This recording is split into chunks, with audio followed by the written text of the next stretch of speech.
Tsunami एक नैसर्गिक आपत्ती. या व्हिडिओमध्ये आपण सुनामीबद्दल चर्चा करूया. सर्वप्रथम सुनामी म्हणजे काय? तर महासागराच्या तळाशी होणारा भूकंप, समुद्रातील भूस्खलन तसेच ज्वालामुखीमुळे निर्माण होणाऱ्या प्रचंड मोठ्या लाटांना सुनामी म्हणतात. मग पुढे प्रश्न निर्माण होतो की हा सुनामी शब्द कुठून आला असेल बरं? तर सुनामी हा एक जपानी शब्द आहे. याचा अर्थ होतो किनाऱ्यावर येऊन धडकणारे पाण्याची मोठी लाट. सुनामीला हार्बर वेव्हसुद्धा म्हणतात, कारण ही लाट मुख्यतः किनाऱ्याजवळ दिसते. जेव्हा ती किनाऱ्यापासून लांब असते तेव्हा ती स्पष्टपणे ओळखून येत नाही. सुनामी अतिशय विध्वंसक असतात. त्याचप्रकारे क्षणात किनारी प्रदेशातील गावे, शहरे उद्ध्वस्त करून टाकतात. आता तुमच्यासमोर हे 2004मध्ये हिंदी महासागरात आलेल्या सुनामीचं चित्र आहे. मागील 100 वर्षामध्ये आलेल्या विध्वंसक सुनामीपैकी ही एक सुनामी होती. या सुनामीने महासागराच्या प्रदेशातील देशांचे जवळपास 2 लाख बळी घेतले. आता मनात प्रश्न आला असेल की इतक्या मोठ्या लाटा कशामुळे तयार होत असतील बरं? चला आपण हे बघूयात. हे बघा, हा मी इथे समुद्र दाखवला आहे. यामध्ये हा या समुद्राचा तळ आहे. या तळाशी जेव्हा भूकंप होतो तेव्हा त्यातून मुक्त होणारी ऊर्जा ही समुद्राच्या पृष्ठभागाकडे जाते. त्यामुळं समुद्राच्या पृष्ठभागावर सर्वप्रथम अशी एक लाट उसळते. परंतु गुरुत्वाकर्षणामुळं ही लाट पुन्हा खाली येते. खाली आल्यावर तिचे 2 लहान लाटांमध्ये रूपांतर होते. त्यानंतर ह्या दोन्ही लाटा एकमेकींपासून विरुद्ध दिशेने जायला लागतात. आपण पाहिलं होतं, सुनामी ही समुद्राच्या तळाशी झालेलं भूस्खलन किंवा ज्वालामुखीचा उद्रेक यामुळे सुद्धा निर्माण होते. पुढे मग आपण समजून घेऊया की या लाटा जेव्हा किनाऱ्यावर पोचतात तेव्हा नेमके काय घडते. आता तुम्हाला मी काढलेला समुद्रकिनारा दिसतोय का? या समुद्रकिनाऱ्यावर मी एक विभागणी रेषा दाखवत आहे. या रेषेच्या उजवीकडे जमीन आहे तर डावीकडे समुद्र. या रेषेला आपण जमीन व समुद्र यांची सीमारेषा असं समजूयात. त्यानंतर या सीमारेषेवर तुम्हाला एक माणूस उभा दिसत आहे. अरे पण हा तर खूप लहान दिसतोय. पण आपण ना मुद्दामून त्याला लहान दाखवलं आहे, कारण आपल्याला इथे समजून घ्यायचं आहे की सुनामी त्या माणसापेक्षा कितीतरी मोठी असते. आता ही लाट किनाऱ्यावर धडकेलच, पण त्याआधी आपण या लाटेसंबंधी काही गोष्टी अभ्यासूयात. आपण या लाटेची रचना समजून घेऊया. ही बघा, ही जी लाट आहे ती समुद्राच्या पृष्ठभागावरून अशी वर खाली होत पुढे जात असते. त्याला आपण तरंगे म्हणतो. मग या लाटेचा हा जो डोंगराप्रमाणे दिसणारा भाग आहे ना, त्याच्या उच्चतम पातळीला क्रेस्ट म्हणतात. त्यानंतर लाटेचा हा खाली गेलेला भाग तुम्हाला दिसतोय का? त्याची जी सर्वात खालची पातळी आहे ना, तिला ट्रफ म्हणतात. ही लाट खूप मोठी असल्याने हा ट्रफ आपल्याला दरीसारखा वाटतो व क्रेस्ट शिखराप्रमाणे वाटतो. त्यामुळं क्रेस्ट म्हणजे शिखर आणि ट्रफ म्हणजे दरी असं आपण समजण्यासाठी लक्षात ठेवायचं. आता ही लाट समुद्राकडून जमिनीकडे प्रवास करताना तिचा वेग खूप वाढतो.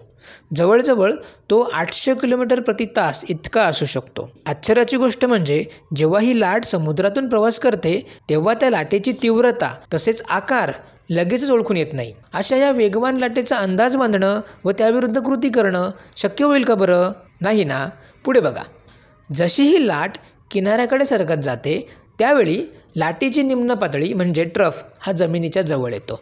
जेव्हा हा ट्रफ जमिनीला धडकतो त्यावेळी समुद्र मागे सरकायला लागतो, कारण या ठिकाणी समुद्र व जमीन यांच्यातील सीमारेषा समुद्राकडे आत सरकते. अशा परिस्थितीत समुद्र वेगाने मागे सरकतो व किनारा आधीपेक्षा विस्तृत होतो. पण ही काही मजेची गोष्ट नाही, तर धोक्याची घंटी असते. त्यानंतर ही लाट पुढे पुढे सरकत जाऊन किनाऱ्यावर धडकते तेव्हा या लाटेची उंची 100 फूटपर्यंत उंच असते. मग आता तुम्हाला लक्षात आलं असेल ना की हा माणूस आपण अगदी छोटा का दाखवला ते? लाटेची उंची 100 फूट हे थोडं अतिशयोक्ती वाटत असेल ना? एवढी उंच लाट कुठे असते का असं वाटत असेल. पण होय, या सुनामी लाटा खूप उंच असतात, कारण त्यांच्यात खूप शक्ती असते. म्हणूनच तर त्या विध्वंसक असतात.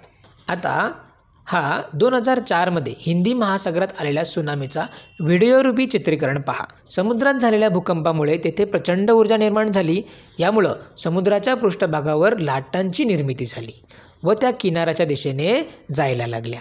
सुरुवातीला या लाटांचा वेग व आकार कमी होता, पण जशा त्या पुढे पुढे जायला लागल्या त्यांचा वेग व आकार वाढत गेला. पण या लाटा समुद्रातून येत होत्या त्यावेळी त्यांचा त्वरित अंदाज काही लावता आला नाही.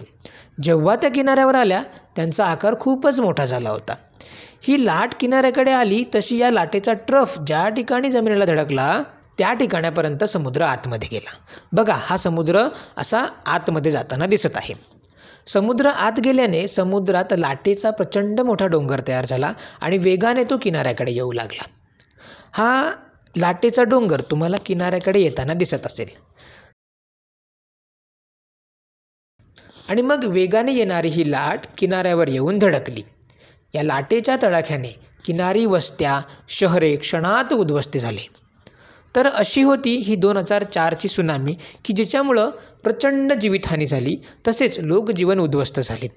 या घटनेची आठवण जरी झाली तरी अंगावर काटा उभा राहिल्याशिवाय राहत नाही. हे बघितलं आपण सुनामीबद्दल. पण जर आपण अशा परिस्थितीत अडकलो तर मग काय करावे बरं? तर लक्षात ठेवा, जर तुम्हाला समुद्र हा वेगाने मागे जाताना दिसला तर त्वरित किनाऱ्यापासून जितकं दूर जाणे शक्य होईल तितके दूर जा. सुनामी संबंधी सूचनांचे पालन करा. ज्या किनाऱ्यावर तुम्ही भेट देत आहात आणि तेथे जर तुम्हाला असे सुनामी संबंधी सूचना फलक दिसले तर तो क्षेत्र सुनामीपूरक आहे हे लक्षात घ्यायचं. त्यामुळं तुमच्या भेटीदरम्यान तुम्ही जर भूकंपासंबंधी सूचना ऐकली तर त्वरित किनाऱ्यापासून दूर पळा. लक्षात ठेवा, सुनामीची पूर्वसूचना मिळणे हे जवळपास अशक्य. त्याचसोबत सुनामी ह्या अतिशय विध्वंसक असतात. यामुळे किनाऱ्यावरील जनजीवन हे नेहमी उद्ध्वस्त होऊन जात असते. तर आता तुम्हाला वाटत असेल की या सुनामीला रोखण्यासाठी एखादी मजबूत भिंत बांधली तर चालेल का बरं? पण अशी मजबूत भिंत बांधणं हे जवळजवळ अशक्य. कारण या सुनामीच्या प्रचंड शक्तीपुढे त्या भिंतीचा काही टिकाव लागणार नाही. शिवाय सुनामी खूप उंच असतात, त्यामुळं भिंतीच्या वरून त्या सहज वाहून जाऊ शकतात. उदाहरणार्थ 2011मध्ये जपानमधील फुकुशिमा येथे सुनामीने मोठी आपत्ती निर्माण केली.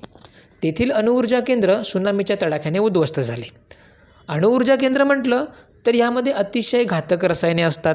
त्यामुळं असे ऊर्जा केंद्र जर उद्ध्वस्त झाले तर आजूबाजूच्या 30 ते 40 किलोमीटरपर्यंतच्या प्रदेशाला व तेथील लोकांना हानी पोचू शकते. 2011च्या या सुनामीने फुकुशिमा अणुभट्टी पूर्णपणे उद्ध्वस्त केली.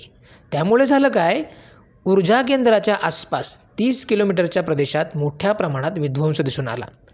जरी त्या अणुऊर्जा केंद्राभोवती सुनामीला रोखण्यासाठी भिंत बांधलेली होती, पण ती भिंतसुद्धा त्या सुनामीला धडकण्यापासून रोखू शकली नाही. तर या व्हिडिओमध्ये इतकंच.